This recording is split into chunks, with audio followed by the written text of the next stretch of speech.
There is yet another element to the Sustainable Development Goals, and this is the concept of prosperity. This subsection describes how ICTs have come to the help of governments in addressing goals related to prosperity. These are goals 7 to 10 of the SDGs, which charge governments with the need to create inclusive, strong, and transformative economies. Prosperity as a pathway to sustainable development is reflected, as I said, in goals 7 to 10. Based on the premise that the world needs to ensure access to affordable clean energy, promote decent growth and economic activity, advance industry, innovation, infrastructure, and reduce inequalities. The focus I have placed in this module is on economic growth, and it is based on the premise that the key to prosperity lies in economic security, which in turn enables access to other social services such as education, health, equality, and participation. Economic security in turn is dependent upon access to economic resources. Therefore, the focus of this section is on inclusive finance and the role of digital financial inclusion. Financial inclusion refers to a state in which all working age adults, including those currently excluded from the financial system, have effective access to financial services of formal institutions such as savings, credit, payments, and insurance. Such financial inclusion, has three stages: access, transaction, and post-transaction. And each of these stages is important because ICTs have a very useful role to play. Let's look at access. Access to financial services requires that banking and financial institutions are available on the ground, close at hand, and readily accessible. And regulatory norms are critical for identification documentation and zero balance accounts for small savings to be deposited here. Let's look at some cases. In Papua New Guinea's nationwide microbank project, MyCash, which was launched with the clear objective of banking the unbanked, MyCash was initially marketed as a savings product, and the uptake within a few months from the launch was relatively high. In June 2012, 70% of MyCash customers were not previous customers of the nationwide bank. To date, women constitute 38% of MyCash customer base and tend to use it primarily for savings purposes. Combined with this, the nationwide microbank launched an extensive on-the-ground, face-to-face financial literacy initiative reaching women in homes, villages, and plantations. Bangladesh, India, and Pakistan have also introduced no-frills or zero-balance accounts. In June 2011, State Bank of Pakistan went a step further and replaced the requirement for biometric information for level 0 accounts which have lower balances by allowing agents to digitally capture photos of the client and her ID at her home, business, or local shop. So ICTs can be used as effective enablers for the provision of access and delivery of services. Once a zero or no frills account is established, government can then initiate fund transfers. The Chinese government now delivers subsidies to beneficiaries through bank accounts.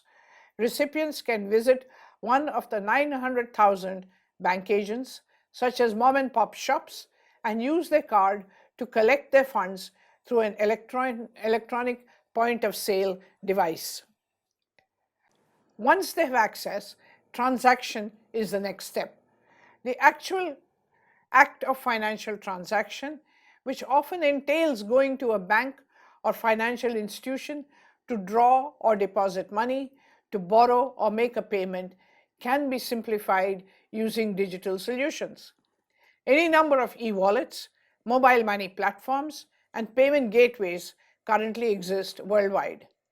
It is significant that many migrant workers working away from home use such mobile money platforms for remittances to their families from workplaces abroad.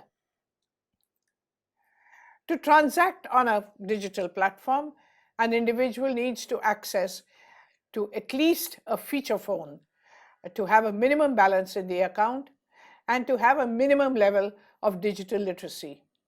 There are also transaction costs. For each digital transaction, banks or third-party mobile wallet provider may charge a 1 to 2% fee. To address this problem, India's Unified Payment Interface, or UPI, had made transactions free of charge and has made the system account-to-account transaction, eliminating third parties. UPI is a payment system that allows money transfer between any two bank accounts by using a smart or feature phone. UPI allows the customer to pay directly from his or her account to a different merchants, both online and offline, without the trouble of typing in credit card details, bank codes, or net banking and wallet passwords. There are values in digital transactions.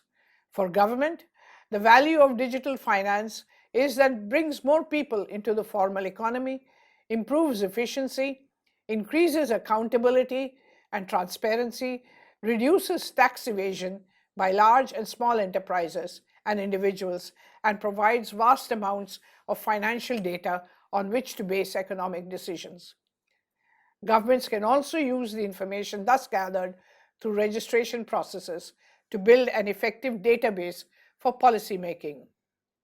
For businesses, especially for finance, it brings in more service, more business, and enables the provision of a superior, customized, and personalized service, from banking to credit to insurance, improves efficiency of services, at the same time providing vast amounts of data. Financial and banking institutions can bundle services, combine savings, credit, and insurance to individualize customer service and experience. For small businesses, going digital helps to access larger markets, make supply chain management easy, and accounting easier, reducing the costs of doing business. However, it is important to note that for the poor, much remains to be done in terms of enabling financial literacy, financial education, financial capability, and digital literacy. Above all, to the poor who lack trust in formal systems, what is needed is the building of trust between the poor and the government and banking and financial institutions. To summarize, the key to prosperity in economic security, which in turn enables access to other social services such as education, health, equality, and participation. Economic security is dependent upon access to economic resources. Inclusive finance can be enabled and enhanced through the use of ICTs for access and transaction of financial services, by enabling digital identities and simplifying procedures through ICT-enabled outreach.